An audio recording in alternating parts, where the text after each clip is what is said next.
지금이야. 밀어.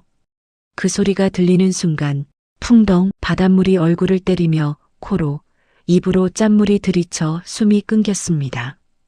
패딩은 물을 먹고 돌덩이처럼 무거워져 팔을 위로 올리는 것도 버거웠고 신발 안은 순식간에 물로 차올랐습니다.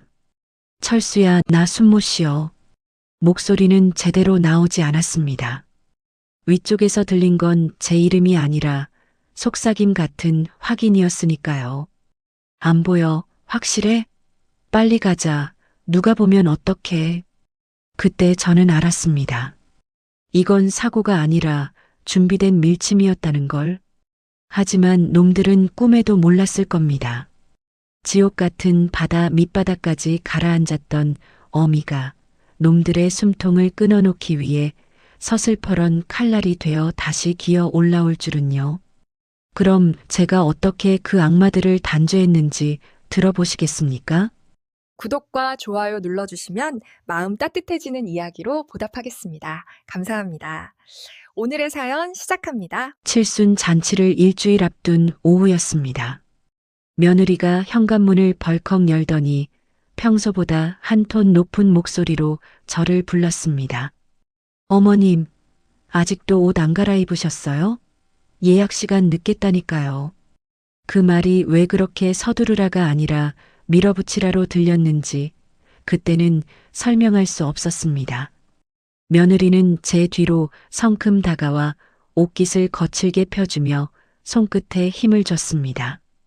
부드러운 손질이 아니라 자국이 남을 만큼 단단한 손길. 저는 가방을 챙기며 일부러 웃는 목소리를 냈습니다. 아가, 칠순 잔치도 돈이 드는데 효도 관광까지 무리하는 거 아니냐? 아유, 어머님도. 철수 씨가 큰맘 먹고 준비한 거예요. 그냥 즐기시면 돼요. 여보, 뭐해? 짐 안 싣고. 현관에 서 있던 철수는 제 눈을 제대로 못 마주쳤습니다. 어깨가 움츠러든 채 마치 뭘 들켜선 안 되는 사람처럼 고개만 끄덕였죠. 네네. 실을게요. 엄마, 천천히 나오세요. 목소리가 젖은 낙엽처럼 떨렸습니다. 저는 그 떨림을 긴장이라고 믿고 싶었어요. 엄마가 아들 마음 편하게 해줘야 한다고 늘 그렇게 살아왔으니까요. 차에 타자마자 싸구려 방향제 냄새가 코를 찔렀습니다. 달콤한 향이 아니라 뭔가를 덮으려는 냄새. 철수는 운전대를 잡고도 자꾸 백미러로 제 표정을 훔쳐봤고 땀이 관자놀이를 타고 흘렀습니다. 여보, 에어컨 좀 더 틀어. 당신 땀 냄새 때문에 쉰내 나잖아. 며느리가 코앞에서 손부채질을 했습니다. 철수는 다이얼을 더듬듯 돌리며 짧게 숨을 삼켰죠. 미안. 내가 긴장을 좀 해서. 긴장은 무슨. 좋은 날에 왜 사시나무 떨듯 떨어? 누가 보면 도살장 끌려가는 줄 알겠네. 그 순간 차 안 공기가 얼어붙었습니다. 저는 창밖으로 시선을 돌려 억지로 말을 붙였습니다. 철수야, 바다 보인다. 참 좋구나. 나오길 잘했네. 네, 좋아요, 엄마. 정말 좋아요. 철수는 바다를 보지 않았습니다. 앞유리만 너무 오래 봤습니다. 핸들을 쥔 손마디가 하얗게 질려 있었고 제가 모르게 팔을 건드렸을 때 그 손바닥이 이상하리만치 차가웠습니다. 그때 알아챘어야 했습니다. 아들이 긴장한 게 아니라 겁먹은 거였다는 걸요. 우리가 도착한 곳은 인적이 뚝 끊긴 방파제 끝자락 횟집이었습니다. 간판 불빛은 반쯤 나가 있었고 문을 여는 순간 비릿한 생선 냄새와 눅눅한 곰팡이 냄새가 섞여 목젖을 긁었습니다. 손님은 우리뿐. 그 텅 빈 느낌이 이상하게 가슴을 눌렀죠. 자리에 앉자마자 며느리가 메뉴판을 탁 덮었습니다. 사장님, 제일 비싼 스페셜 모듬회. 술은 소주 2병이요. 저는 반사적으로 손을 들었습니다. 아가, 운전해야지. 술은? 어머님, 여기까지 왔는데요. 갈 땐 대리 부르면 돼요. 여보, 당신도 한 잔 받아. 오늘 같은 날 맨정신으로 어떻게 버티려고 그래? 버티다라는 말이 귀에 거슬렸습니다. 축하하는 자리에서 쓸 단어가 아닌데도 며느리는 아무렇지 않게 웃고 있었죠. 웃는데 눈은 웃지 않았습니다. 철수는 며느리가 따라주는 잔을 두 손으로 받았습니다. 손끝이 떨려 잔이 살짝 딸그락거렸고 며느리는 그걸 보고도 모른 척했습니다. 아니, 알면서 모른 척하는 얼굴이었습니다. 철수 씨, 어머님께도 한 잔 따라드려. 만수무강하시라고. 그 말 끝에 식탁보 아래로 며느리 발끝이 철수 정강이를 툭 건드리는 게 보였습니다. 철수가 화들짝 소주병을 들었습니다. 병 주둥이가 잔에 딱 부딪히며 요란하게 울렸죠. 엄마 받으세요. 건강하세요. 저는 잔을 받아들며 일부러 다정하게 말했습니다. 그래. 고맙다. 너 요즘 왜 이렇게 말이 없냐? 얼굴이 반쪽이다. 그때 철수가 고개를 푹 숙이며 목소리를 찢어먹듯 중얼거렸습니다. 엄마 죄송해요. 제가 진짜... 여보. 며느리가 수저통을 탁 내려놓았습니다. 철수의 말이 그 자리에서 뚝 끊겼습니다. 누가 버튼을 꺼버린 것처럼요. 어머님, 철수 씨가 요즘 회사 일로 스트레스가 심해서 그래요. 자, 회 드세요. 자연산이라 쫄깃하대요. 며느리는 깻잎 위에 회 한 점을 올려 제 입가로 밀어 넣었습니다. 씹히는 느낌이 이상했습니다. 쫄깃함이 아니라 고무처럼 질긴 저항감. 목에 걸릴까봐 억지로 삼키는데 속이 울렁거렸습니다. 식사가 끝나갈 무렵 창밖은 칠흑처럼 까맣게 잠겼고 파도 소리가 유리창을 쾅, 쾅 두드렸습니다. 며느리는 냅킨으로 입을 닦더니 너무 자연스럽게 일어섰습니다. 배도 부른데 소화도 시킬 겸 산책 좀 하다가요. 사장님이 방파제 끝에서 보는 밤바다가 그렇게 예쁘대요. 저는 즉시 목 뒤가 서늘해졌습니다. 너무 어둡지 않니? 가로등도 없잖아. 에이, 어머님도. 저희가 양옆에서 딱 붙잡고 갈 건데요. 여보, 어머님 모셔. 밖으로 나오자 찬 바람이 뺨을 사정없이 때렸습니다. 짠내가 코를 파고들었고 바닥은 습기 먹은 시멘트라 발이 미끄러웠습니다. 저는 본능적으로 한 걸음 물러나고 싶었습니다. 춥다. 그냥 차로. 어머님, 저기까지만요. 끝에 가면 바다 한가운데 떠있는 기분이래요. 철수 씨 뭐해? 어머님 팔짱 안 끼고. 철수가 제 왼쪽 팔을 잡았고 며느리가 오른쪽 팔을 잡았습니다. 그 힘이 부축이 아니었습니다. 끌어당김이었어요. 팔 안쪽 살이 눌려 아렸고 저는 왜 이렇게 세게 잡지라는 말이 목까지 올라왔다가 또 삼켰습니다. 엄마는 참아야 한다는 습관이 그 순간에도 제 혀를 묶었습니다. 방파제 끝. 난간도 없는 낭떠러지 앞에서 며느리가 걸음을 멈추더니 철수에게 눈짓했습니다. 철수의 숨이 헉헉 거칠게 끊어졌습니다. 엄마. 이제 그만 가자. 무섭다. 저기 물 밑에요. 철수가 바다 쪽을 가리켰습니다. 덜덜 떠는 손가락이 달빛도 없는 검은 물을 찔렀습니다. 엄청 큰 물고기가 있어요. 엄마, 저기요. 저는 믿고 싶었습니다. 마지막까지요. 그래서 고개를 숙였습니다. 검은 물결이 꿈틀대는 것 같았습니다. 그 순간, 지금이야. 며느리의 날카로운 고함과 동시에 등 뒤에서 묵직한 힘이 제 등을 밀어붙였습니다. 발끝이 허공을 갈랐습니다. 비명은 목구멍에서 터지지 못한 채 굳었고 차가운 공기가 귀를 슉 스치며 지나갔습니다. 풍덩. 얼음장 같은 바닷물이 얼굴을 때렸습니다. 코와 입으로 짠물이 밀려들어 숨이 끊기고 패딩은 물을 먹어 돌처럼 무거워졌습니다. 팔을 젓는데 몸이 따라오지 않았습니다. 다리는 아래로 끌려가고 입안은 짠맛으로 찢어졌죠. 푸아, 철수야, 철수야. 겨우 수면 위로 고개를 내밀었을 때 위쪽에서 목소리가 들렸습니다. 제 이름을 부르는 소리는 없었습니다. 여보, 확인해. 확실해? 몰라. 빠진 것 같아. 분명히 빠졌다고. 빨리 차 시동 걸어. 가자고. 두 사람의 그림자가 저를 내려다보지도 않고 뒤돌아 뛰었습니다. 며느리가 철수 등을 떠밀며 어둠 속으로 사라졌습니다. 그 순간 제 속에서 무언가가 뚝 끊어졌습니다.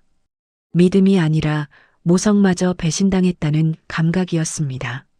나쁜 놈들. 말이 물에 삼켜졌습니다.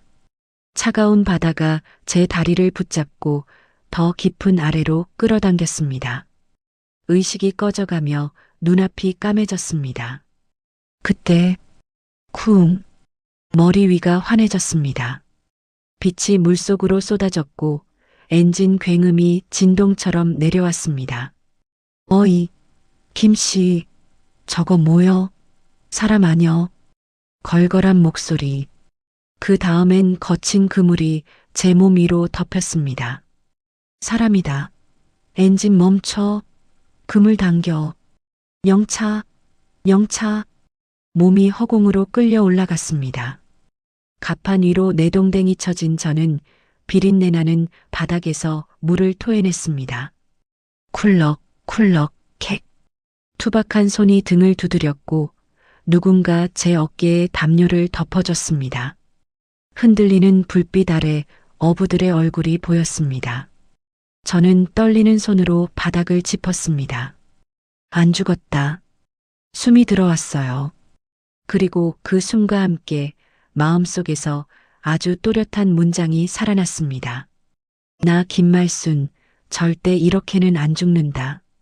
눈을 떴을 때는 천장의 곰팡이 얼룩이 마치 억울하게 죽은 귀신의 얼굴처럼 저를 내려다보고 있었습니다. 온몸의 뼈마디가 잘게 부서진 듯 욱신거렸고 폐부 깊숙한 곳에서는 칼로 긋는 듯한 통증과 함께 쇳소리 섞인 기침이 터져 나왔습니다. 정신이 좀 드세요? 사흘 밤낮을 피 가래를 쏟으며 아르셨습니다. 단정한 목소리의 어부 박 씨가 쟁반에 따뜻한 전복죽을 들고 들어왔습니다. 그 뒤로 인자한 인상의 아내가 뜨거운 물수건을 들고 따라와 제 이마에 식은 땀을 닦아주었습니다. 병원에 가야 할 상태였지만 할머니가 정신을 잃으면서도 병원 가면 죽는다. 아들이 죽인다며 내 팔을 피나도록 잡으시길래 차마 신고도 못하고 여기서 돌봤습니다. 어부 아내의 말에 바다에서의 그 끔찍한 감각이 되살아났습니다. 놈들이 병원 어딘가에서 저를 기다리고 있을지도 모른다는 공포가 무의식 중에 저를 지배했던 모양입니다. 저는 박 씨 부부의 간호 아래 2주 동안 죽음보다 더한 고통을 견디며 몸을 추스렀습니다. 놈들의 죄를 증명하려면 일단 제 몸이 움직여야 했으니까요. 저는 기운이 조금 돌자마자 박 씨의 휴대전화를 빌려 동네 사정을 훤히 꿰고 있는 슈퍼마켓 주인 광주댁에게 전화를 걸었습니다. 여보세요? 광주댁 나예요. 제발 놀라지 말고 내 말 좀 들어봐요. 수화기 너머로 광주댁의 숨 넘어가는 소리가 들려왔습니다. 헉, 언니, 정말 언니 맞아요? 경찰은 언니가 치매 때문에 바다에 뛰어든 것 같다던데. 그놈들이 그렇게 말해요? 경찰한테 증거라도 냈답니까? 말도 마세요. 며느리가 언니 정신과 진료 기록이랑 약 봉지까지 경찰에 다 넘겼대요. 언니가 예전부터 환청이 들린다고 했다면서. 세상에 언니가 언제 그랬다고. 그러더니 집안에 있는 언니 가구며 옷가지를 부정 탄다고 싹 다 마당에서 태우고 남은 살림은 고물상에 넘겨버렸어요. 기가 막혔습니다. 며느리는 제가 먹던 영양제를 정신과 약으로 둔갑시키고 제가 평생 일궈온 집안 살림을 증거인멸하듯 없애버린 겁니다. 철수 그놈은 한술 더 떴습니다. 아드님은 지금 제정신이 아니에요. 언니 사망보험금 청구 서류가 접수되자마자 그걸 담보로 사채를 끌어다 썼대요. 매일 밤 도박장에서 수천만 원씩 뿌리고 다닌다고 소문이 파다해요. 어제는 도박빚 독촉하는 사채업자들이 장례식장 입구까지 지키고 있더라고요. 놈들은 이미 제가 없는 세상을 축제로 여기고 있었습니다. 시신도 없는 장례식은 오로지 보험금을 수령하기 위한 가증스러운 절차일 뿐이었죠. 저는 복수를 위해 조금 더 기다렸습니다. 놈들이 가장 높이 올라갔을 때 30억이라는 숫자에 눈이 멀고 세상에서 가장 행복한 표정을 지을 때 그때 나타나 발밑을 무너뜨려야 했으니까요. 2주 후 발인 당일 박 씨 아내가 장롱 깊숙이 보관해 두었던 검은색 상복 코트와 단정한 털신을 꺼내 주었습니다. 거울 속 제 모습은 2주 전보다 야위었지만 눈빛만큼은 서슬퍼런 칼날처럼 빛나고 있었습니다. 신세 많이 졌습니다. 이 은혜 잊지 않겠습니다. 주머니에 박 씨가 쥐어준 비상금을 챙겨 들고 택시에 올랐습니다. 시립병원 장례식장에 도착하자 입구부터 보험금 지급 확정을 축하하는 듯한 검은 양복의 사내들과 사채업자로 보이는 덩치들이 기웃거리고 있었습니다. 전광판에는 고인 김말순, 발인 1시간 전이라는 글자가 핏빛처럼 붉게 빛났습니다. 빈소 안에서는 며느리의 가증스러운 곡소리가 복도까지 흘러나오고 있었습니다. 아이고, 우리 어머님. 이렇게 갑자기 가시면 어떡해요. 제가 효도도 다 못 해드렸는데. 저는 문틈으로 그 현장을 목격했습니다. 며느리는 손수건으로 눈물을 닦는 척하며 옆에 앉은 보험사 직원에게 은밀하게 서류 한 장을 내밀고 있었습니다. 팀장님, 여기 사인 다 됐어요.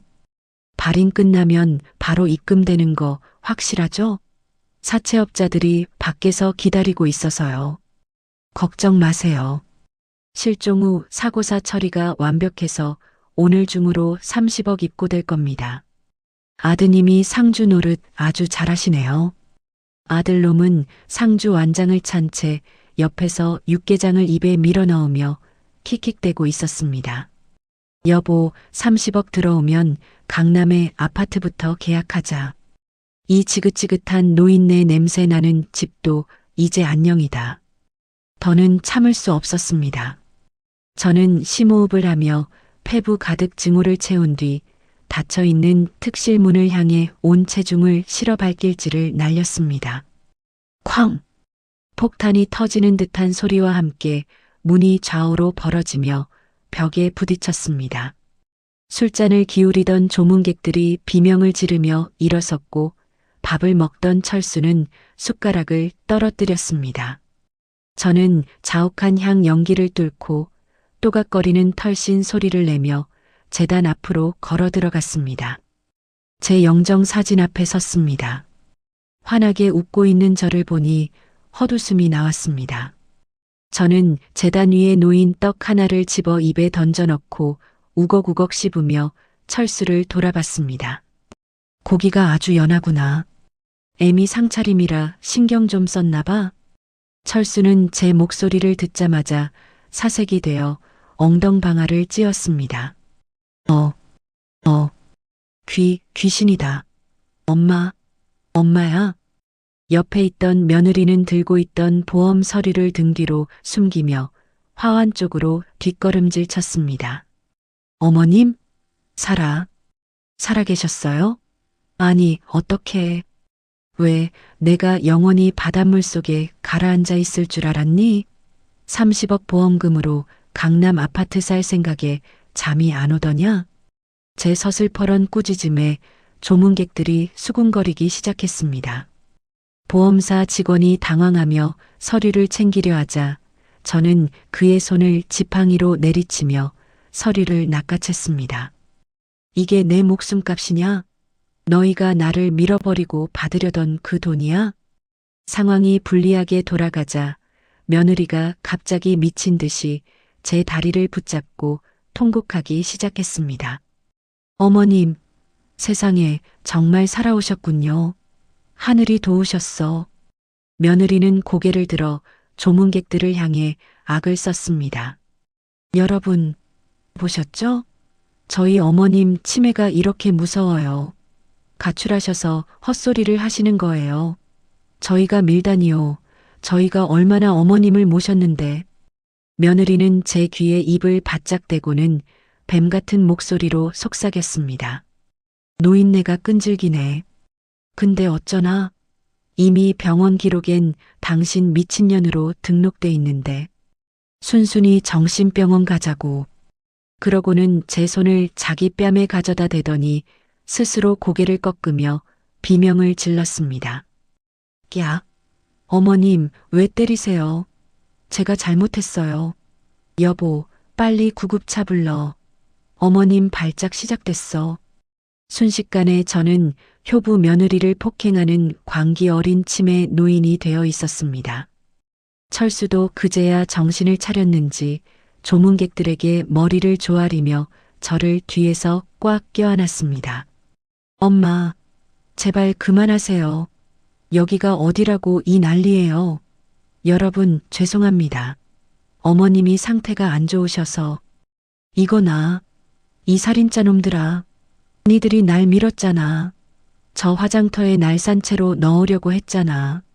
제가 발버둥 쳤지만 이미 며느리의 연기에 속은 장례식장 직원들과 사설 앰뷸런스 대원들이 빈소 안으로 들이닥쳤습니다. 그들은 숙련된 솜씨로 제 팔다리를 꺾어 제압했습니다. 어르신, 병원 갑시다. 거기 가면 편해져요. 직원들에게 들려나가는 제시야 너머로 며느리가 손수건으로 눈물을 닦으며 보험사 직원에게 회심의 미소를 짓는 것이 보였습니다. 주차장에는 시동을 걸고 대기 중인 검은색 앰뷸런스가 입을 벌리고 있었습니다. 싫어. 빨리 구속복 입히고 제갈 물려.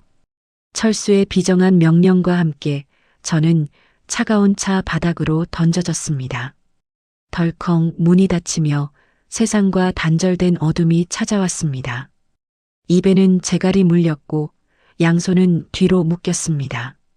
하지만 저는 울지 않았습니다. 차창 밖으로 멀어지는 아들 부부의 가증스러운 얼굴을 기억하며 혀끝을 깨물어 그 고통을 새겼습니다. 그래, 미친년으로 살아주마. 하지만 기억해라. 미친년은 법도 윤리도 무서워하지 않는다는 걸. 앰뷸런스는 요란한 사이렌을 울리며 어둠 속으로 질주하기 시작했습니다. 앰뷸런스 뒷문이 육중한 소리를 내며 닫히자마자 차 안의 공기는 싸늘한 사리로 가득 찼습니다. 상주 완장을 차고 조문객들 앞에서 짐승처럼 울어대던 내 아들 철수가 문이 닫히기 무섭게 제 멱살을 움켜쥐며 눈을 부라렸습니다. 술 냄새와 땀 냄새가 섞인 역겨운 악취가 제 코끝을 찔렀습니다. 엄마, 왜 그랬어? 그냥 바다에서 죽었어야지. 왜 기어 올라와서 내 인생을 망치느냐고. 철수가 제 목을 조르듯 힘을 주자 입에 물린 재갈 때문에 읍 소리만 새어나왔습니다. 옆에 앉은 며느리는 손거울을 보며 번진 아이라인을 면봉으로 닦아내더니 비웃음을 가득 담아 저를 쳐다봤습니다. 어머님, 이제 강원도 산골짜기에 있는 병원으로 갈 거예요. 거기는 한번 들어가면 죽어서야 나오는 곳이니까 거기서 평생 노망난 노인네로 사세요. 그게 어머님이나 우리한테나 다 좋은 일 아니겠어요? 며느리가 제 무릎 위에 놓인 보험금 청구 서류 뭉치를 툭툭 치며 말했습니다. 놈들은 제가 살아 돌아온 것을 오히려 기회로 삼아 저를 정신질환자로 확정 판결받게 하여 제 모든 재산권을 대리 행사할 완벽한 시나리오를 짜둔 상태였습니다. 차가 고속도로에 진입하고 빗줄기가 굵어지자 두 사람은 긴장이 풀렸는지 사채업자들에게 전화를 걸어 큰 소리를 치기 시작했습니다. 철수는 떨리는 손으로 담배를 꺼내려다 감시원에게 제지당하자 대신 제 허벅지를 꼬집으며 분풀이를 했습니다. 팀장님, 네. 지금 이송 중입니다. 내일 아침이면 사망보험금 30억 우리 통장에 꽂히는 거 확실하죠? 예. 서류는 며느리가 완벽하게 준비했습니다. 철수가 비굴하게 웃으며 전화를 끊자 며느리가 그의 팔을 찰싹 때리며 눈총을 줬습니다. 여보, 목소리 좀 낮춰. 감시원들도 있는데 눈치 없게 정말. 아, 알았어. 그나저나 저 노인네 저렇게 눈을 시퍼렇게 뜨고 있는데 병원에서 받아준대? 돈이면 안 되는 게 어디 있어? 원장한테 이미 입금 마쳤으니까 걱정 마. 그냥 주사 한 방이면 조용해질 거야. 며느리는 가방에서 빨간색 립스틱을 꺼내 입술에 두껍게 펴발랐습니다. 그 모습이 마치 금방이라도 사람을 잡아먹을 흡혈귀처럼 보였습니다. 저는 결박된 손목을 비틀며 주변을 살폈습니다. 차 안에는 건장한 체구의 사설 감시원 2명과 아들 부부 그리고 운전사까지 총 5명의 눈이 저를 감시하고 있었습니다. 비 내리는 고속도로를 질주하는 앰뷸런스의 진동이 제 심장까지 전해졌습니다. 1시간쯤 지났을까요? 저는 갑자기 온몸을 뒤틀며 꺽꺽거리는 소리를 냈습니다.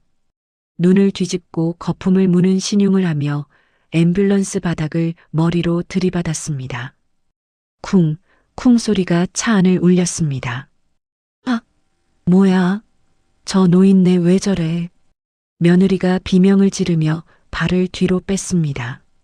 철수는 당황해서 제 어깨를 누르려 했지만 제가 더 세게 몸부림을 치자 감시원들을 쳐다봤습니다. 이봐요. 이거 발작 아냐? 차 안에서 죽으면 우리 다 골치 아파진다고. 즉, 노인네가 끈질기네. 야, 다음 휴게소에 차 세워. 감시원 한 명이 운전석 쪽 벽을 두드리며 명령했습니다. 앰뷸런스는 요란한 타이어 마찰음을 내며 경기도 인근의 한적한 휴게소로 미끄러져 들어갔습니다. 빗줄기는 더욱 거세져 앞이 보이지 않을 정도였습니다. 빨리 화장실 가서 대충 씻기고 약 먹여. 5분 안에 나와라. 감시원들이 제 양팔을 낀 채 여자 화장실로 질질 끌고 갔습니다. 며느리는 화장실 입구에서 팔짱을 낀 채 입술을 깨물며 주변을 살폈습니다. 화장실 칸 안으로 내동댕이 쳐진 저는 재빨리 재갈을 뱉어내고 환기창을 살폈습니다. 하지만 창문은 튼튼한 쇠창살로 막혀 있었고 밖에서는 며느리가 철수와 다투는 소리가 들려왔습니다. 여보, 사채업자들이 벌써 휴게소 근처까지 왔다는데? 돈 안 가져오면 손자놈 학교 앞에서 채가겠대. 뭐, 그놈들이 미쳤나?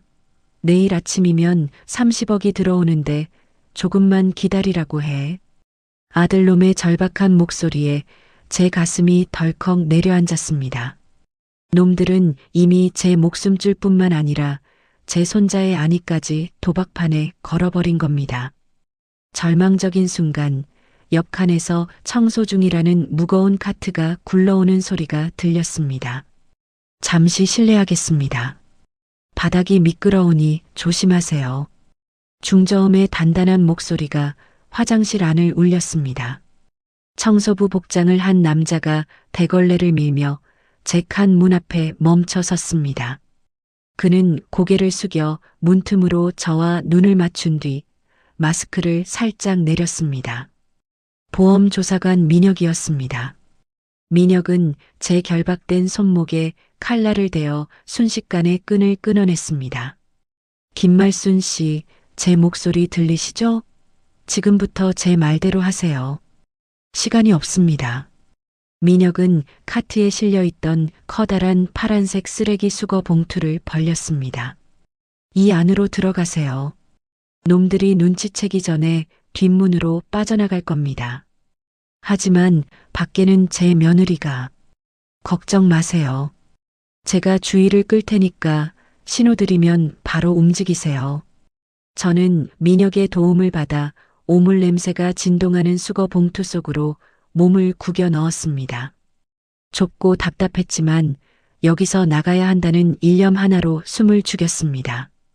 민혁은 카트를 밀고 대범하게 화장실 밖으로 나갔습니다.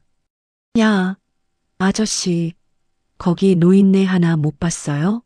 안에서 소리가 안 나는데. 며느리의 날카로운 목소리가 들렸습니다. 민혁은 태연하게 발소리를 죽이며 대답했습니다. 아, 저기 안쪽 칸에서 구토하시던 분 말인가요? 아까 다른 여자분이 부축해서 옆문으로 나가는 거 봤는데. 가족 아니에요? 뭐, 옆문? 며느리가 당황해서 화장실 안으로 뛰어들어가는 소리가 들렸습니다. 그 틈을 타 민혁은 카트를 거세게 밀어 주차장 구석, 어둠 속에 세워둔 자신의 SUV 차량 뒷좌석으로 저를 옮겼습니다. 어머님, 이제 괜찮습니다. 고개 숙이세요. 민혁은 운전석에 올라타자마자 엑셀을 밟았습니다. 타이어가 빗물을 튀기며 비명을 질렀습니다. 백미러 속으로 휴게소 광장에서 당황해 사방을 뛰어다니는 철수와 감시원들의 모습이 개미처럼 작아졌습니다.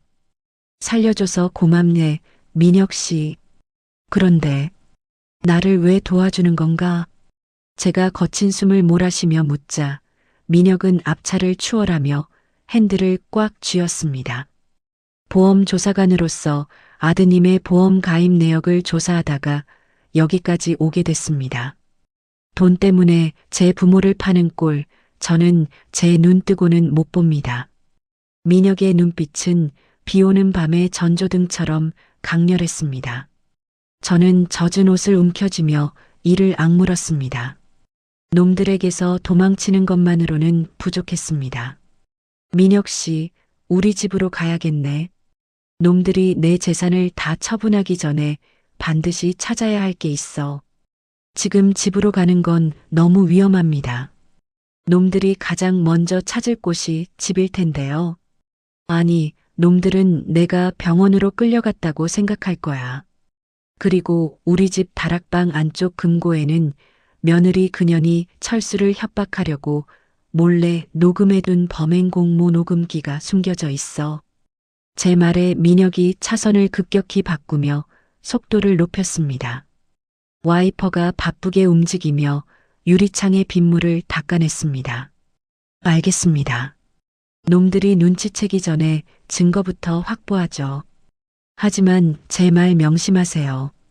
이건 이제 어머님 혼자만의 싸움이 아닙니다. 민혁의 차는 빗줄기를 뚫고 서울 도심을 향해 질주했습니다. 백미러 너머로 멀어지는 고속도로의 불빛들이 마치 놈들의 쓰러져가는 운명처럼 보였습니다. 집에 다가갈수록 심장이 터질 듯이 뛰었습니다. 평생을 일궈온 내 집이 이제는 가장 위험한 사지가 되어 저를 기다리고 있었습니다. 하지만 저는 멈추지 않을 것입니다. 그곳엔 놈들을 파멸로 이끌 마지막 열쇠가 숨겨져 있으니까요. 민혁의 오피스텔 창밖으로 차가운 새벽 안개가 깔려 있었습니다. 어깨의 통증 때문에 밤새 신음하며 뒤척였지만 제 눈은 형광등 불빛보다 더 날카롭게 빛났습니다. 탁자 위에 놓인 민혁의 차키를 빤히 바라보며 주먹을 꽉 쥐었습니다.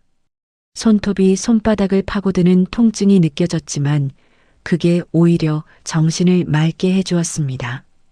민혁 씨, 지금 가야 해요. 놈들이 내 집을 완전히 헤집어 놓기 전에 말입니다. 제가 신발끈을 조여매며 말하자 침대에 앉아있던 민혁이 미간을 찌푸리며 제 앞을 막아섰습니다. 어머님, 지금 그 몸으로 가시는 건 자살 행위입니다. 제가 다녀올게요. 민혁이 제 어깨를 잡으며 만류했지만 저는 그의 손을 차갑게 뿌리쳤습니다. 내 집 비밀 통로는 나밖에 몰라요. 그리고 그 녹음기는 며느리가 철수놈 약점을 잡으려고 숨겨둔 거라 당신은 절대 못 찾아요. 놈들이 샴페인을 터뜨리기 전에 내가 직접 목줄을 가져와야겠어요. 민혁의 차를 타고 도착한 본가 골목은 죽음처럼 고요했습니다. 대문 앞에는 어제 광주댁이 말한 대로 제가 아끼던 자개장 서랍이 빠진 채 흉물스럽게 나뒹굴고 있었습니다. 서랍장 모서리에 찍힌 제 손때 묻은 흔적을 보니 가슴이 울컥 차올랐습니다. 저는 담벼락 아래 몸을 바짝 붙인 채 민혁에게 수신호를 보냈습니다. 무거운 몸을 이끌고 담벼락 틈새로 뻗은 대추나무 가지를 붙잡았습니다. 거친 나무 껍질이 손바닥을 긁어 쓰라렸지만 발끝에 힘을 모아 익숙한 뒷마당 개구멍으로 몸을 밀어 넣었습니다. 여보, 그 영감탱이 금고 비밀번호 뭐야? 아까부터 내 생일, 당신 생일 다 눌러봐도 안 열리잖아. 담벼락을 넘자마자 안방에서 들려오는 며느리의 날카로운 고함에 저는 심장이 멎는 것 같았습니다. 거실 창 너머로 보이는 며느리는 화려한 외출복 차림으로 안방 금고 앞에 쭈그려 앉아 다이얼을 미친 듯이 돌리고 있었습니다. 그녀의 얼굴은 탐욕으로 번들거렸고 입술은 바짝 말라 하얗게 터져 있었습니다. 아들 철수는 침대 머리맡에 앉아 덜덜 떨리는 손으로 담배를 피워대고 있었습니다. 나도 모르지. 엄마가 돈에 관해서는 얼마나 철저한지 당신도 알잖아. 아, 그나저나 병원 놈들은 전화도 안 받고 뭐 하는 거야? 노인네 확실히 묶어둔 거 맞아? 철수가 쟤를 바닥에 툭툭 털며 신경질적으로 물었습니다. 그의 발밑에는 제가 아끼던 하얀색 카펫이 담배꽁초와 재로 더러워져 있었습니다. 저는 이를 갈며 장독대 뒤에 몸을 숨겼습니다. 비릿한 흙냄새와 차가운 새벽 공기가 폐부 깊숙이 들어왔습니다. 걱정 마. 거긴 원장이 우리랑 한 배를 탄 놈이야. 한번 들어가면 제 발로 못 나와. 일단 이 금고부터 열자고. 30억 들어오기 전에 여기 든 비상금이랑 증서부터 챙겨야 해. 며느리가 금고 옆면을 구두굽으로 쾅 때리며 소리쳤습니다. 저는 놈들이 안방에 정신이 팔린 틈을 타 다용도실 옆에 붙은 좁은 다락방 계단으로 소리 없이 발을 옮겼습니다. 계단이 삐걱거릴 때마다 제 심장이 밖으로 튀어나올 것만 같았습니다. 식은 땀이 등줄기를 타고 흘러내려 옷이 축축하게 젖어왔습니다. 다락방 구석, 먼지가 뽀얗게 쌓인 낡은 괴짝 뒤를 더듬었습니다. 손끝에 차가운 금속 감각이 전해졌습니다. 벽지를 살짝 뜯어내자 작은 비밀 칸이 모습을 드러냈습니다. 그 안에는 검은색 보이스 레코더가 그대로 놓여 있었습니다. 철수의 외도 증거와 이번 범행 공모 내용이 고스란히 담긴 며느리가 보험용으로 숨겨둔 독사 같은 물건이었습니다. 저는 그것을 움켜쥐고 품속 깊이 집어넣었습니다. 아, 짜증나. 그냥 금고 업자 부를까? 아니면 이거 통째로 들고 나갈까? 갑자기 다락방 바로 아래층인 거실에서 며느리의 발소리가 들려왔습니다. 계단을 오르는 둔탁한 소리에 저는 본능적으로 다락방 구석 벽장 속으로 몸을 구겨 넣었습니다. 벽장 안은 곰팡이 냄새와 나프탈렌 냄새가 섞여 역겨웠습니다. 여보, 거기 다락방에 혹시 비상금 숨겨둔 거 있나 한번 봐봐. 그 영감탱이 구두쇠라 현금을 여기저기 숨겨놨을지도 몰라. 며느리가 다락방 문을 벌컥 열고 들어왔습니다. 또각, 또각. 그녀의 하이힐 소리가 제 고막을 날카롭게 찔렀습니다. 며느리는 콧노래를 흥얼거리며 제가 방금 뒤졌던 괴짝 주변을 발로 툭툭 걷어찼습니다. 벽장 틈새로 보이는 그녀의 입가에는 비릿한 미소가 걸려 있었습니다. 없네. 진짜 지독한 노인네 아니랄까봐 다 들고 튀었나 보지. 며느리가 제가 숨은 벽장 쪽으로 천천히 다가왔습니다. 제 코앞까지 그녀의 진한 향수 냄새가 스며들었습니다. 저는 입을 양손으로 꽉 틀어막고 숨을 멈췄습니다. 심장 소리가 너무 커서 며느리에게 들릴 것만 같았습니다. 그녀의 손이 벽장 손잡이에 닿으려는 찰나 아래층에서 철수가 다급하게 부르는 소리가 들렸습니다. 자기야, 이리 와봐. 이거 금고 문 조금 벌어진 것 같아. 지렛대 좀 가져와봐. 아유, 정말. 알았어. 금방 가. 며느리가 신경질적으로 대답하며 다락방을 빠져나갔습니다.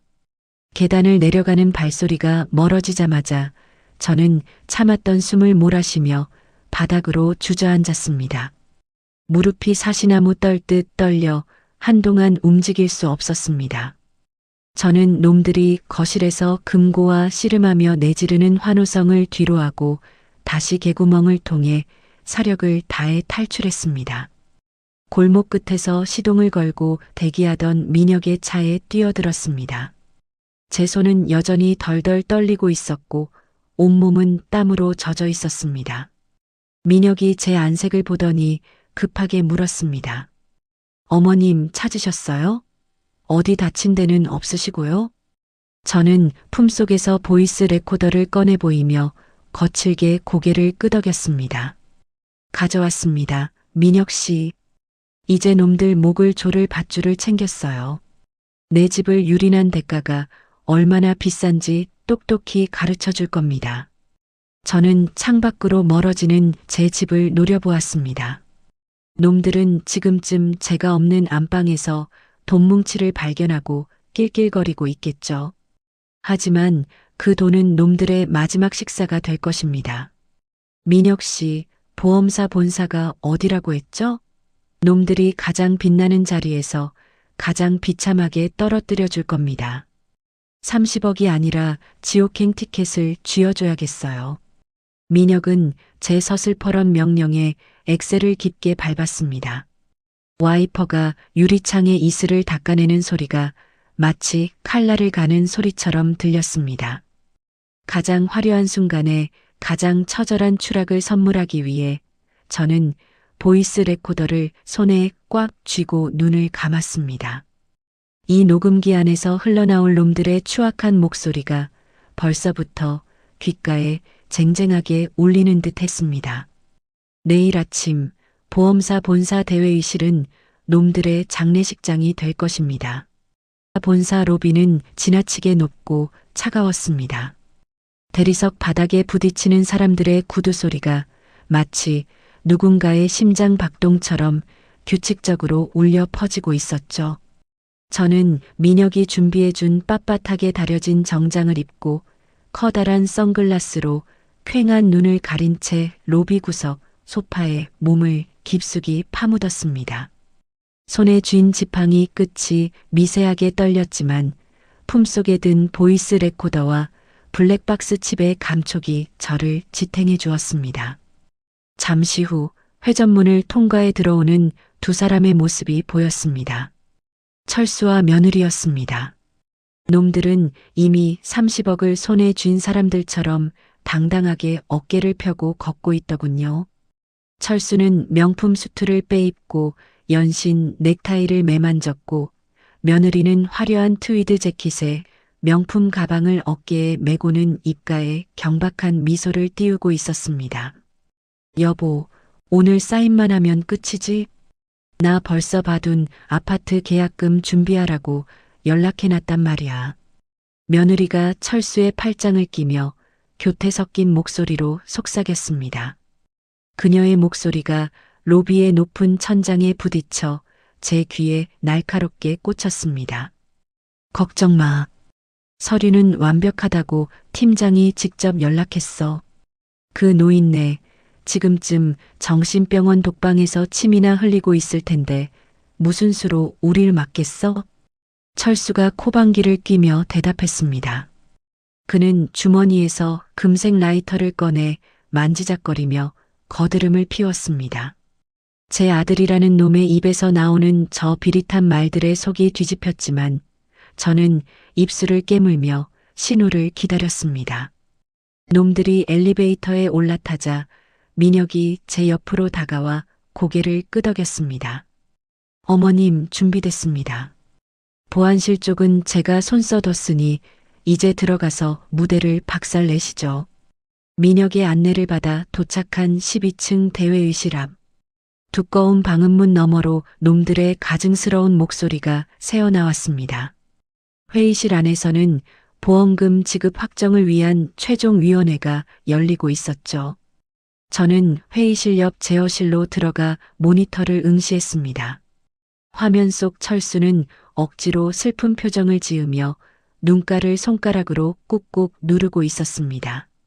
어머니가 평소에 우울증이 심하셨습니다. 치매까지 겹치니 저희가 잠시 한눈을 판 사이에 그런 극단적인 선택을. 철수의 목소리가 떨리며 가짜 눈물이 뺨을 타고 흘러내렸습니다. 그 옆에 앉은 며느리는 손수건으로 입을 가린 채 어깨를 들썩이며 흐느끼는 연기를 하고 있었죠. 심사위원들은 안쓰러운 눈빛으로 그들을 바라보며 서류에 서명하려 펜을 들었습니다. 자, 그럼 사고 경위서와 목격자 진술이 일치하므로 고 김말수님의 사망보험금 30억 지급건을 승인. 잠깐만요. 화면 좀 봐주시죠. 제어실에서 민혁이 버튼을 누르자 회의실 정면에 거대한 스크린이 지직거리며 바뀌었습니다. 서명하려던 심사위원의 펜 끝이 멈췄습니다. 화면에는 제가 다락방에서 찾아낸 녹음 파일의 파형이 일렁이며 소리가 터져 나왔습니다. 여보, 바다에 밀 때 확실히 밀어야 해. 노인네 명줄 길어서 어설프게 하면 우리만 골치 아파져. 알았어. 물고기 보라고 유인할 테니까 당신은 뒤만 잘 봐. 며느리의 서늘한 목소리와 철수의 비겁한 대답이 회의실 가득 천둥처럼 울려 퍼졌습니다. 철수의 얼굴이 순식간에 흑빛으로 변하며 입을 뻐끔거렸습니다. 며느리는 자리에서 벌떡 일어나 스크린을 가리키며 악을 썼습니다. 이거 가짜예요. 조작된 거라고요. 누가 이런 장난을 치는 거야. 하지만 영상은 멈추지 않았습니다. 이어지는 영상은 선착장 근처에 주차되어 있던 블랙박스 화면이었습니다. 어둠 속에서 아들이 어머니의 등을 거칠게 밀어버리고 며느리가 망을 보며 차 문을 여는 장면이 적나라하게 재생되었습니다. 회의실 안은 물을 끼얹은 듯 찬물이 끼얹어졌고 심사위원들은 경악하며 철수 부부에게서 멀찍이 떨어졌습니다. 그때였습니다. 저는 육중한 대회의실 문을 지팡이로 쾅 내리치며 안으로 걸어 들어갔습니다. 또각, 또각. 차가운 정적 속에 제 발소리만이 울렸습니다. 선글라스를 벗어 던지고 놈들을 정면으로 응시했습니다. 죽은 줄 알았던 귀신이 나타나니 반갑니? 이 페류나 놈들아. 제 목소리에 철수는 다리가 풀려 바닥에 주저앉았습니다. 며느리는 사들였던 명품 가방을 꽉 쥔 채 부들부들 떨며 뒷걸음질 쳤습니다. 엄마, 살아. 어떻게, 왜 내 보험금으로 강남 아파트 사고 외제차 굴릴 생각에 잠이 안 오더냐? 너희가 나를 저 차가운 바다에 던졌을 때 내 심장이 멈추길 간절히 기도했겠지. 저는 성큼성큼 다가가 며느리의 멱살을 낚아챘습니다. 그녀의 진한 향수 냄새가 역겨워 구역질이 났지만 힘껏 그녀의 뺨을 내리쳤습니다. 철서? 날카로운 파열음이 회의실을 때렸습니다. 내 돈 받으러 왔다. 내 목숨과 내 평생의 피땀이 섞인 이 돈, 단돈 1원도 너희 같은 쥐새끼들한테는 못 줘. 철수는 제 바지가랑이를 붙잡으며 비굴하게 빌기 시작했습니다. 엄마, 잘못했어요. 저 여자가 시킨 거예요. 전 그냥 시키는 대로만. 여보, 당신이 어떻게 나한테 이래. 당신 빚 갚으려고 시작한 일이잖아. 놈들이 서로의 탓을 하며 회의실 바닥에서 진흙탕 싸움을 벌이는 꼴을 보니 헛웃음이 나왔습니다. 심사위원 중 한 명이 조심스럽게 경찰에 신고 전화를 거는 모습이 보였습니다. 민혁이 회의실 뒤쪽에서 형사들을 데리고 들어왔습니다. 박철수 씨, 이수진 씨, 살인미수 및 보험사기 미수 혐의로 체포합니다. 차가운 수갑이 놈들의 손목에 채워지는 소리가 철컥하고 들렸습니다. 질질 끌려나가는 놈들을 바라보며 저는 회의실 테이블에 놓인 생수를 한 모금 마셨습니다. 입안의 쓴맛이 조금은 가시는 듯 했습니다. 하지만 제 가슴 한구석은 여전히 시커먼 구멍이 뚫린 듯 허전했습니다. 민혁이 제 곁으로 다가와 외투를 챙겨주며 나지막하게 물었습니다. 어머님, 이제 좀 속이 시원하세요? 아니, 이제 시작일세. 저놈들이 감옥에서 썩는 동안 내가 해야 할 일이 또 생겼거든. 저는 주머니 속에서 아들의 핸드폰을 꺼내 들었습니다. 아까 제어실에서 민혁이 복제해 둔 아들의 비밀 대화방에는 손자라는 단어와 함께 수억 원의 도박빚 독촉 메시지가 쉼없이 올라오고 있었습니다. 민혁 씨, 내 손자가 위험해. 저놈들이 내 새끼까지 팔아넘기려 하고 있어. 저는 형사들에게 끌려나가는 아들의 뒤통수를 노려보며 지팡이를 꽉 쥐었습니다. 30억이라는 돈보다 더 소중한 내 핏줄을 지키기 위해 저는 다시 지옥으로 발을 내디딜 준비를 마쳤습니다. 회의실 문이 닫히고 놈들의 비명소리가 멀어질 때 제 눈에는 새로운 전쟁의 불꽃이 타오르고 있었습니다. 경찰서 유치장의 공기는 사람의 영혼까지 얼려버릴 듯 차갑고 눅눅했습니다. 코끝을 찌르는 낡은 담요의 먼지 냄새와 소독약 냄새가 섞여 역겨운 악취를 풍겼죠. 저는 민혁이 건네준 손수건을 쥔 채 쇠창살 너머를 응시했습니다. 그곳에는 며칠 전까지만 해도 제 아들이라 믿었던 괴물이 쭈그려 앉아 있었습니다. 번들거리던 기름기가 쏙 빠진 채 철수의 얼굴은 잿빛으로 변해 있었고 눈동자는 초점을 잃고 허공을 떠돌고 있었죠. 철수가 저를 발견하자마자 쇠창살에 매달려 비굴하게 울부짖으며 손을 뻗었습니다. 그의 손톱 밑에는 제가 물에 빠지던 순간 긁혔던 시멘트 가루가 아직도 끼어 있는 것 같아 소름이 돋았습니다. 엄마, 제발 살려줘요. 나 진짜 억울해. 다 저 여자가 시킨 거라니까요. 철수가 창살을 거칠게 흔들며 절박하게 소리쳤습니다. 저는 대답 대신 창살 틈으로 손을 집어넣어 그놈의 뺨을 있는 힘껏 후려쳤습니다. 철서? 날카로운 파열음이 면회실의 고요를 조각냈습니다. 철수의 고개가 옆으로 꺾이며 바닥으로 낮아빠졌고 저는 숨을 헐떡이며 그를 노려보았습니다. 네가 사람이냐? 짐승도 제 어미는 저렇게 대하지 않아. 내 돈이 그렇게 탐나더냐? 내 손으로 나를 밀고 나니 속이 시원하던? 제 말에 철수는 입가에 맺힌 피를 닦아내며 낄낄거리기 시작했습니다. 그는 바닥에 침을 한번 뱉더니 비틀거리며 일어나 다시 창살을 붙잡았습니다. 엄마가 돈을 안 주니까 그렇지. 그 나이에 그 많은 돈 들고 있으면 뭐 할 거야? 어차피 죽으면 다 내 거잖아. 조금 일찍 가져가려던 게 무슨 죄라고 그렇게 유세야. 철수가 눈을 부라리며 소리 지르자 옆방에 있던 며느리가 철창을 발로 쾅 차며 소리쳤습니다. 여보, 입 닥쳐. 저 노인네한테 빌어서 뭐해? 어머니, 아니 할머니, 당신이 그렇게 잘났어?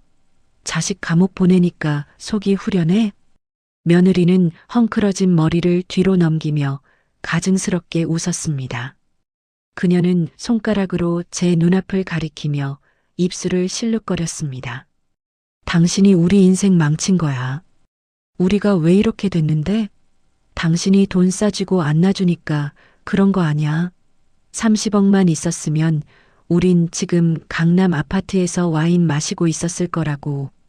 저는 역겨움에 몸서리를 치며 뒤도 돌아보지 않고 면회실을 빠져나왔습니다. 복도를 걸어 나오는데 증거물 보관함에 들어있던 철수의 휴대폰이 요란하게 울려 퍼지기 시작했습니다. 담당 형사가 미간을 찌푸리며 전화를 가로채 스피커폰을 켰습니다. 어이, 박철수. 전화를 왜 이렇게 늦게 받아? 돈 안 갚으면 내 아들놈 손가락부터 하나씩 배달 간다고 했지? 지금 학교 정문 앞이다. 쇳가루를 마신 듯한 거친 남자의 목소리가 복도 가득 울려 퍼졌습니다. 제 심장이 바닥으로 뚝 떨어지는 기분이었습니다. 내 새끼, 내 귀한 손자 준이가 놈들의 사정권 안에 들어와 있었습니다. 저는 형사의 팔을 부여잡고 비명을 질렀습니다. 형사님, 우리 준이 좀 살려주세요. 저놈들이 지금 학교에 갔대요. 제발요. 아, 할머니. 잠깐만요. 지금 위치 추적 중이니까 진정하세요. 형사가 제 손을 뿌리치며 무전기를 들고 소리쳤습니다. 그 사이 민혁이 제 어깨를 부축하며 경찰차 쪽으로 전력 질주했습니다. 사이렌 소리가 고막을 찢을 듯 울렸지만 제 머릿속엔 겁에 질린 준이의 얼굴만 파노라마처럼 스쳐 지나갔습니다. 우리는 발신지를 추적해 도시 외곽의 허름한 창고 단지로 향했습니다. 녹슨 철문이 삐걱거리며 열리자 비릿한 담배 연기와 역겨운 땀 냄새가 진동하는 지하 불법 도박 하우스가 나타났습니다. 탁탁 패를 섞는 소리와 사내들의 거친 욕설이 뒤섞인 공간이었습니다. 누구야, 노인네가 여길 어디라고 기어들어와? 죽고 싶어? 문 앞을 지키던 덩치 큰 사내가 어깨를 으쓱하며 제 가슴팍을 거칠게 밀쳤습니다. 저는 지팡이를 고쳐쥐고 그의 정강이를 힘껏 내리쳤습니다. 딱! 소리와 함께 사내가 비명을 지르며 고꾸라졌습니다. 내 손자 내놔. 이 악마 같은 놈들아. 내 새끼 어디에 숨겼어. 민혁이 순식간에 사내를 제압하고 안쪽 방으로 들이닥쳤습니다. 그곳 탁자 위에는 철수가 휘갈겨 쓴 신체 포기 각서가 놓여 있었습니다. 제 아들이라는 놈이 쓴 그 흉측한 종이를 보는 순간 제 눈앞이 핏빛으로 물들었습니다. 채무 불이행 시 아들 박준의 신병 권리를 양도하며 모든 권한을 사채업자에게 일임함. 이게 정말 내 아들이 쓴 게 맞습니까? 저는 떨리는 손으로 종이를 집어들었습니다. 잉크 냄새가 코를 찔렀고 철수의 지장이 찍힌 빨간 인조 자국이 마치 아이의 피처럼 느껴졌습니다. 민혁이 제 곁에서 종이를 뺏어들며 형사들에게 신호를 보냈습니다. 박철수 이 새끼, 사람 새끼가 아니네.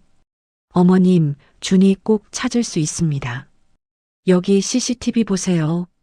민혁이 가리킨 태블릿 PC 화면 속에서 준이는 검은 승합차에 태워져 비명을 지르며 사라지고 있었습니다. 아이의 파란색 책가방이 길바닥에 덩그러니 남겨진 것을 보자 제 심장이 갈기갈기 찢어지는 것 같았습니다. 저는 모니터를 붙잡고 통곡하며 차가운 바닥에 주저앉았습니다. 박철수, 그 천하의 불효자 놈이 제 자식까지 팔아넘겼구나. 내가 그놈을 내 손으로 죽였어야 했는데. 준아. 저는 바닥을 손톱으로 긁으며 오열했습니다. 손톱이 깨져 피가 맺혔지만 그런 통증조차 느껴지지 않을 만큼 분노가 치밀었습니다. 그때 도박장 구석에서 전화를 받던 사채업자 두목 김 사장이 비릿하게 웃으며 다가왔습니다. 할머니, 너무 울지 마. 애는 아직 무사하니까. 근데 말이야, 아들이 빌려간 돈이 원금만 10억인데 이자까지 하면 30억이야. 마침 할머니 보험금 나온다며? 김 사장은 제 턱을 들어 올리며 담배 연기를 내뿜었습니다. 저는 그의 얼굴에 침을 뱉으며 악을 썼습니다. 돈 줄게. 30억이 아니라 300억이라도 줄 테니까 내 새끼 당장 내놔. 준이 털끝 하나라도 건드리면 너희들 다 갈아 마셔버릴 줄 알아. 오, 할머니 성깔 있네. 좋아. 오늘 밤 11시 인천 컨테이너 터미널로 와. 현금으로 30억 준비해라. 경찰 부르면 애는 바로 물고기밥 되는 거야. 알았어? 김 사장은 제 뺨을 툭툭 치고는 덩치들을 데리고 사라졌습니다. 민혁이 저를 부축하며 일어섰습니다. 어머님, 일단 은행부터 가시죠. 제가 아는 루트로 현금 확보해 보겠습니다. 경찰은 잠복시킬게요. 아니요, 민혁 씨. 경찰은 안 돼요. 놈들은 귀신같이 눈치챌 거예요. 내가 직접 가겠어요. 저는 주머니에서 은행 VIP 카드를 꺼내 들었습니다. 이까짓 종이 한 장에 담긴 숫자가 내 새끼의 목숨보다 무거울 수는 없었습니다. 민혁은 제 결연한 눈빛을 보더니 조용히 차 열쇠를 고쳐주었습니다. 알겠습니다. 제가 끝까지 함께하겠습니다. 놈들을 지옥 끝까지라도 쫓아가서 아이를 데려오시죠. 우리는 창고를 빠져나와 안개 낀 고속도로로 차를 몰았습니다. 백미러에 비친 제 눈은 이제 슬픔이 아닌 도끼로 가득 차 있었습니다. 비가 내리기 시작한 도로는 미끄러웠지만 제 의지는 강철보다 단단했습니다. 창밖으로 스쳐 지나가는 어두운 가로등 불빛들이 마치 놈들의 수명처럼 보였습니다. 준아, 할머니가 간다. 조금만 기다려다오. 할머니가 저 악마들 다 지옥으로 보내줄게. 저는 핸들을 꽉 쥔 민혁의 옆모습을 보며 마지막 전쟁을 준비했습니다. 밤은 깊어갔고 우리의 차는 손자가 갇혀있을 어둠의 심장부를 향해 무섭게 질주했습니다. 민혁 씨, 아까 그 사채업자 김 사장이라는 놈 뒷조사 좀 해줄 수 있나요? 이미 진행 중입니다. 그놈들 인천항에서 밀수하던 놈들이라 근거지가 뻔해요. 제가 다 파악해두겠습니다. 고마워요. 내 인생 마지막 도박이 될 것 같네요. 내 새끼 목숨을 걸고 하는 도박 말이에요. 저는 창문을 조금 열었습니다. 차가운 빗물이 얼굴에 튀었지만 그게 오히려 정신을 맑게 해주었습니다. 이제 저는 단순한 피해자가 아닙니다. 내 새끼를 지키기 위해 검은 늑대가 된 할머니일 뿐입니다. 사이렌 없는 추격전이 시작되었습니다. 빗길을 가르는 타이어 소리가 마치 비명처럼 들려왔지만 저는 멈추지 않을 것입니다. 유치장에 갇힌 그 페르나보다 더 무서운 게 자식을 잃을 뻔한 어미의 분노라는 걸 저놈들에게 똑똑히 가르쳐 줄 것입니다. 놈들아, 30억이 아니라 지옥행 티켓을 준비해 두마. 저는 가방 안의 작은 녹음기를 확인했습니다. 이 안에는 아들의 범행뿐만 아니라 사채업자들의 협박 내용까지 고스란히 담기고 있었습니다. 이제 거래의 시간이 다가오고 있습니다.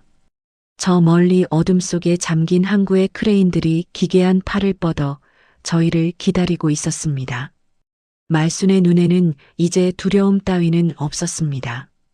오로지 손자를 구하겠다는 일념 하나로 그녀는 스스로 불길 속으로 걸어 들어갈 준비를 마쳤습니다. 밤안개가 자욱한 컨테이너 터미널은 마치 거대한 강철 무덤 같았습니다. 바다에서 밀려온 짠내가 코끝을 찔렀고 비릿한 기름 냄새가 섞인 찬 공기가 폐부를 날카롭게 긁고 지나갔습니다. 저는 민혁의 차 뒷좌석에서 신문지 뭉치와 신권 5억 원을 섞어 부풀린 묵직한 가방을 끌어안고 있었습니다. 손가락 마디마디가 추위와 긴장으로 딱딱하게 굳어버려 마음대로 움직이지 않았습니다. 민혁이 운전대를 꽉 쥔 채 백미러로 저를 바라보며 나직하게 물었습니다. 어머님, 지금이라도 제가 대신 들어가면 안 될까요? 저놈들은 이성이 없는 짐승들입니다. 저는 가방 지퍼를 천천히 올리며 단호하게 고개를 가로저었습니다. 아니요, 민혁 씨. 저놈들은 늙은 노인네인 내가 직접 가야 방심해요. 준이가 내 눈앞에 보일 때까지는 경찰들도 절대 움직이게 해서는 안 됩니다. 내 손자 목숨이 달린 일이에요. 알겠습니다. 제가 바로 뒤에서 지켜보고 있을 테니 무슨 일이 생기면 바로 이 무전기를 누르세요. 민혁이 제 손바닥에 작은 무전기를 쥐어주며 떨리는 목소리로 대답했습니다. 저는 차 문을 열고 밖으로 발을 내디뎠습니다. 질척이는 바닥에 신발이 닿을 때마다 기분 나쁜 소리가 들렸고 안개 사이로 우뚝 솟은 크레인들이 마치 거대한 괴물처럼 저를 내려다보고 있었습니다. 저 멀리 어둠 속에서 검은색 승합차의 전조등이 번쩍이며 신호를 보냈습니다. 전조등 불빛이 눈이 부셔 손으로 가리자 차 문이 열리며 험악한 인상의 산에 셋이 걸어 나왔습니다. 사채업자 두목인 김 사장이 입가에 비릿한 웃음을 띄우며 제 앞으로 다가왔습니다. 그가 내뿜는 매캐한 담배 연기가 안개와 섞여 역겨운 냄새를 풍겼습니다. 돈은 가져왔나, 할멈? 30억이라더니 가방이 생각보다 작네. 김 사장이 제 앞에 침을 뱉으며 거들먹거렸습니다. 저는 가방을 꽉 쥐고 떨리는 목소리로 소리쳤습니다. 내 손자부터 내놔. 준이가 무사한 걸 확인하기 전까지는 돈 가방에 손도 못 댈 줄 알아. 김 사장이 뒤를 돌아보며 손가락을 튕기자 승합차 뒷문이 열리며 입에 재갈이 물린 채 밧줄로 묶인 준이가 나타났습니다. 아이의 공포에 질린 눈망울을 본 순간 제 심장이 갈기갈기 찢어지는 것 같았습니다. 준이는 저를 보자마자 몸을 뒤틀며 신음소리를 냈습니다. 할머니, 준아, 조금만 참아. 할머니가 금방 구해줄게. 제가 준이에게 달려가려 하자 덩치 큰 사내가 제 가슴팍을 거칠게 밀쳐냈습니다. 저는 바닥에 나동그라지며 손바닥이 까져 피가 났지만 고통도 잊은 채 김 사장을 노려봤습니다. 애는 확인했지? 이제 돈 가방 넘겨. 내 인내심도 바닥났으니까. 김 사장이 구두굽으로 땅을 비비며 독촉했습니다. 저는 비틀거리며 일어나 가방을 크레인 쪽으로 던지듯 내려놓았습니다. 돈 여기 있어. 하지만 너희 같은 놈들에게 그냥 줄 순 없지. 애를 먼저 내 쪽으로 보내. 그러면 가방 비밀번호를 알려주마. 김 사장이 비웃으며 부하에게 고개를 끄덕였습니다. 부하가 준이의 등을 거칠게 밀어 제 쪽으로 보내려던 찰나 며느리의 날카로운 목소리가 무전기 너머에서 들려왔습니다. 사실 며느리는 유치장 면회실에서 몰래 빼돌린 비상용 휴대전화로 사채업자들과 연락을 주고받고 있었던 것입니다. 김 사장, 속지 마.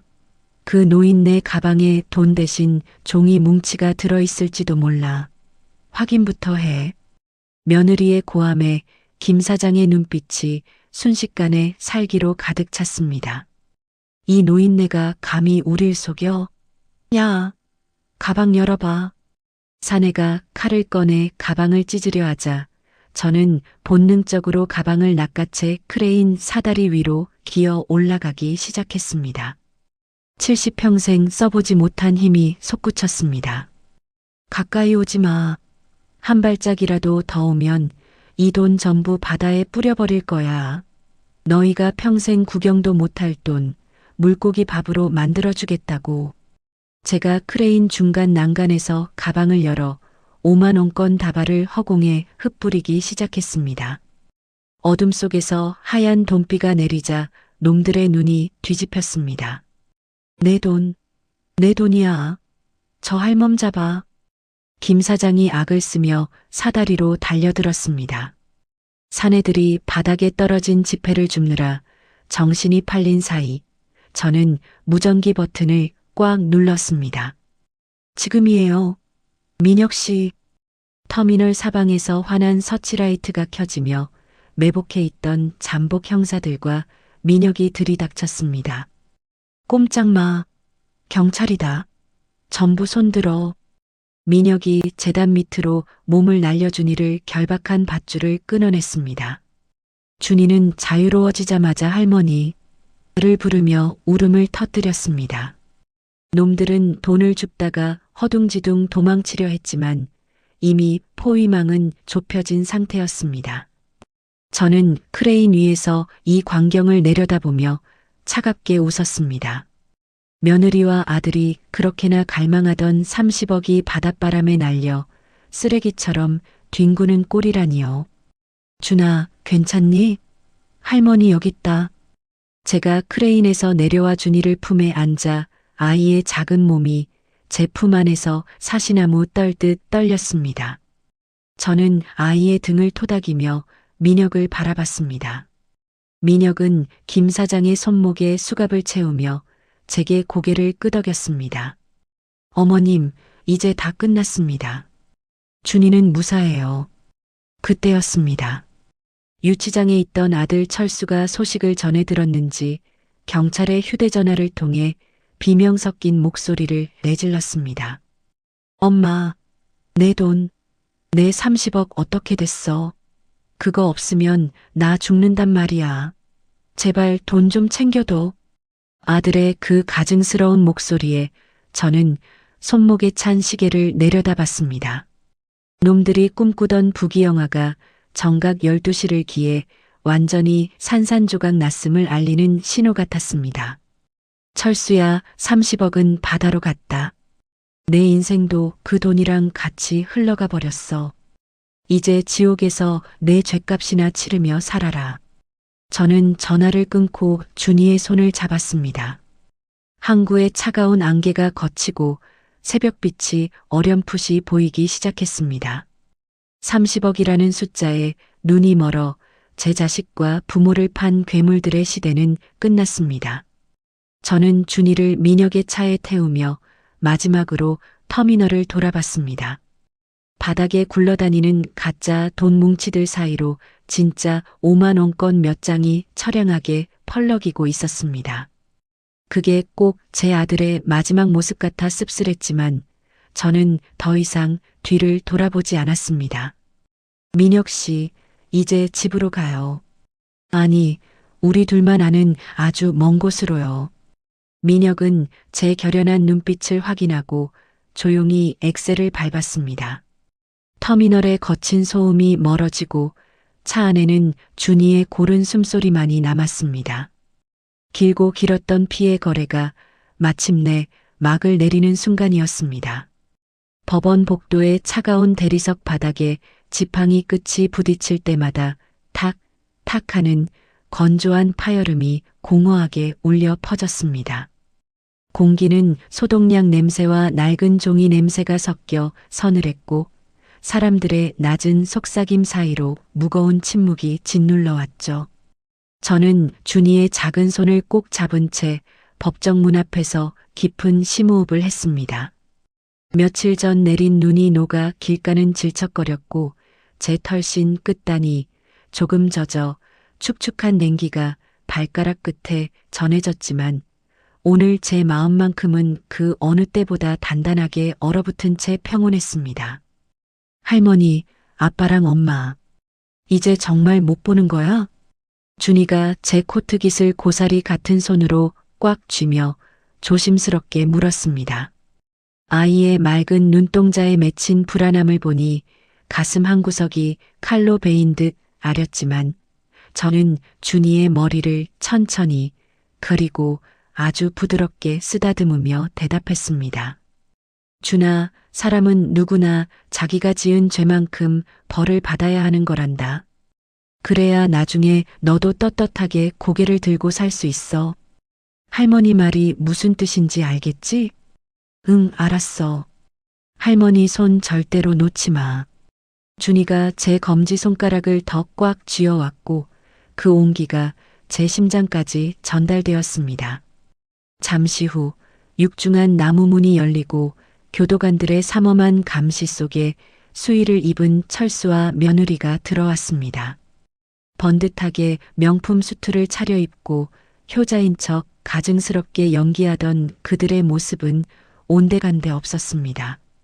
철수는 초췌한 얼굴로 고개를 푹 숙인 채 다리를 사시나무 떨듯 떨었고, 며느리는 화장기 없는 얼굴로 도끼 어린 눈을 치켜뜨며 주변을 살폈습니다. 한편 유치장에서 법정으로 이송되기 직전의 철수와 며느리는 호송차 안에서도 서로의 탓을 하며 추악한 말싸움을 벌였습니다. 철수는 제 손톱을 물어뜯으며 며느리에게 소리쳤습니다. 이게 다 당신 때문이야. 당신이 그날 나를 부추기지만 않았어도 내가 우리 엄마한테 그런 짓을 했겠어? 며느리는 비릿한 웃음을 지으며 철수의 뺨을 후려치려 손을 치켜들었습니다. 하? 이제 와서 내 탓이야? 30억 들어오면 누구보다 좋아할 놈이 누구였는데? 당신 도박빚 때문에 시작한 일이잖아. 이 비겁한 인간아. 두 악마가 서로의 살점을 뜯어먹듯 싸우는 꼴을 저는 상상만 해도 구역질이 났습니다. 법정의 판사가 의사봉을 들고 엄숙하게 선고를 시작했습니다.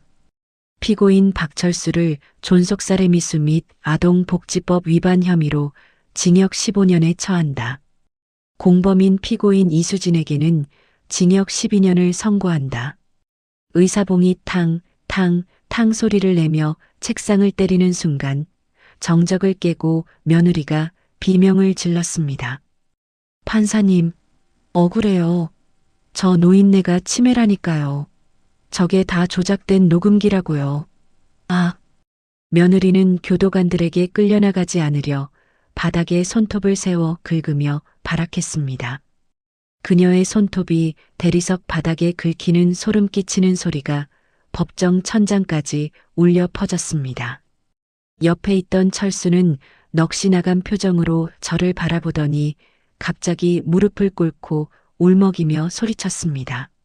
엄마, 나 여기서 15년이나 못 있어. 제발 탄원서 좀 써줘. 나 엄마 아들이잖아. 나준이 아빠잖아. 엄마. 철수가 제 쪽으로 몸을 날리려 했지만 교도관들의 묵직한 팔에 눌려 제압당했습니다. 저는 그 비참하고 추악한 꼴을 가만히 내려다보다가 주머니에서 하얀 손수건을 꺼내 마른 입술을 닦으며 나지막하게 하지만 단호하게 말했습니다. 박철수 씨, 내 아들은 6개월 전 차가운 바다에서 이미 죽었단다. 지금 내 눈앞에 있는 건 내 손자를 도박판에 팔아먹으려 했던 짐승뿐이야. 죗값 달게 받고 다신 내 눈앞에 나타나지 마라. 엄마, 엄마, 제발. 놈들의 비명소리가 닫히는 문틈 사이로 멀어지며 복도 끝으로 사라졌습니다. 저는 그제야 굽어있던 어깨를 천천히 펴고 법원 밖으로 걸어 나왔습니다. 눈이 시리도록 푸른 하늘에서 내려오는 차가운 햇살이 제 뺨을 부드럽게 만졌습니다. 민혁이 입구에서 차 문을 열어둔 채 저희를 기다리고 있었습니다. 어머님, 이제 정말 고생 많으셨습니다. 이제 가시죠. 부동산 사장님이 계약서 들고 기다리고 계십니다. 그래요, 민혁 씨. 이제 이 지긋지긋하고 매캐한 서울살이도 끝내야겠어요. 부동산 중개소에 들러 평생의 피땀과 눈물이 서린 서울의 집과 상가 건물을 모두 처분했습니다. 통장에 찍히는 그 거대한 숫자들을 보면서도 저는 아무런 감흥이 없었습니다. 그저 준이와 함께 조용히 흙을 밟고 숨 쉴 수 있는 작은 집 한 채면 충분했습니다. 중개소 사장님이 아쉬운 듯 제 거친 손을 잡으며 물었습니다. 회장님, 평생 일구신 터전인데 정말 괜찮으시겠어요? 나중에 후회하지 않으시겠냐고요. 사장님, 집은 그냥 비바람 막아주는 지붕일 뿐이에요. 마음이 지옥인데 대궐 같은 집이 무슨 소용이겠어요. 이제 그만 욕심 내려놓고 편히 쉬고 싶네요. 저는 미련 없이 도장을 찍고 자리에서 일어났습니다. 반년이 흐른 뒤 남해의 푸른 바다가 보석처럼 반짝이며 내려다 보이는 언덕 위. 하얀색 페인트 칠이 정겨운 작은 단층 주택 마당에서 저는 흙을 만지고 있었습니다. 비릿한 짠내가 아닌 상큼한 흙냄새와 파릇파릇한 풀내음이 코를 간지렸습니다. 텃밭에서 갓 뜯은 싱싱한 상추와 고추를 바구니에 담고 있는데 대문 밖에서 익숙한 경적 소리가 들렸습니다. 할머니, 민혁 아저씨 왔다. 아저씨. 마당에서 누런 강아지와 뛰놀던 준이가 대문으로 쏜살같이 달려나갔습니다. 차에서 내린 민혁이 커다란 수박 한 통과 아이스크림 봉지를 양손에 가득 들고 땀을 닦으며 걸어 들어왔습니다. 어머님, 날씨가 너무 덥죠? 오는 길에 시장에서 제일 잘 익은 놈으로 골라왔습니다. 민혁 씨도 참 매번 뭘 이렇게 사오나요? 그냥 빈손으로 와서 편하게 밥이나 먹고 가지. 저는 평상에 신문지를 넓게 깔며 민혁을 환하게 반겼습니다. 민혁은 셔츠 소매를 걷어붙이고 능숙한 손놀림으로 수박을 쪼갰습니다. 쩍하고 청량한 소리를 내며 갈라진 빨간 속살이 보기만 해도 시원했습니다. 준아, 이거 봐라. 수박이 꿀맛이다. 얼른 와서 먹어. 민혁이 준이의 입에 커다란 수박 조각을 넣어주며 웃었습니다. 두 사람이 장난치며 수박씨를 서로의 얼굴에 붙이는 모습을 보고 있자니 가슴 한구석에 시커먼 구멍이 따뜻한 햇살로 가득 채워지는 기분이었습니다. 저는 평상에 걸터 앉아 멀리 보이는 남해 바다를 가만히 응시했습니다. 한때 저 바다는 저를 집어삼키려 했던 지옥의 구렁텅이였지만 이제는 제 지친 마음을 씻어주는 고요하고 평화로운 품이 되었습니다. 바람에 흔들리는 처마 끝 풍경 소리가 딸랑하며 귓가를 기분 좋게 스쳤습니다.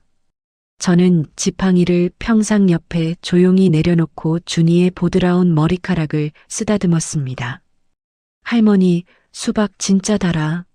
우리 여기서 계속 같이 살 거지? 그럼 준아. 할머니랑 여기서 오래오래 행복하게 살자. 이제 무서운 꿈은 다 잊어버려도 돼. 제 대답에 준이가 제 품으로 파고들었고 저는 아이의 작고 따뜻한 몸을 온 힘을 다해 꽉 껴안았습니다. 민혁이 수박 껍질을 정리하며 나직하고 깊은 목소리로 말했습니다. 어머님, 이제야 웃으시는 모습 보니까 정말 제 마음이 다 놓입니다. 처음에 유치장에서 뵀을 땐 눈빛이 너무나 서슬퍼런 칼날 같아서 걱정했거든요. 그랬었죠. 그때는 눈에 뵈는 게 복수밖에 없었으니까요. 그런데 민혁 씨, 복수라는 게 별거 아니더라고요. 내가 사랑하는 내 새끼 지키면서 이렇게 마당에서 웃으며 사는 게 저놈들한테 줄 수 있는 가장 처절한 복수라는 걸 이제야 깨달았네요. 저는 고요하게 일렁이는 금빛 파도를 보며 은조렸습니다. 철수와 며느리는 지금쯤 좁은 깜방 안에서 서로를 원망하며 평생을 썩어가고 있겠지요. 자신들이 발로 걷어찬 평범한 일상의 행복이 얼마나 위대하고 소중한 것이었는지 뼈저리게 후회하면서 말입니다. 해가 뉘엿뉘엿 넘어가며 온 세상을 붉은 황금빛으로 따스하게 물들였습니다. 준이의 맑은 웃음소리가 마당 가득 울려 퍼졌고 저는 비로소 진정한 영혼의 평온을 찾았습니다. 지옥에서 돌아온 노인 김말순의 복수극은 여기서 처절한 마침표를 찍었지만 손자 준이와 함께할 새로운 삶의 첫 페이지는 이제 막 눈부시게 시작되고 있었습니다. 민혁 씨, 저녁은 여기서 들고 가요. 텃밭 상추에 고기 좀 구워줄 테니까. 와, 정말이요? 어머님 쌈밥이 최고인데.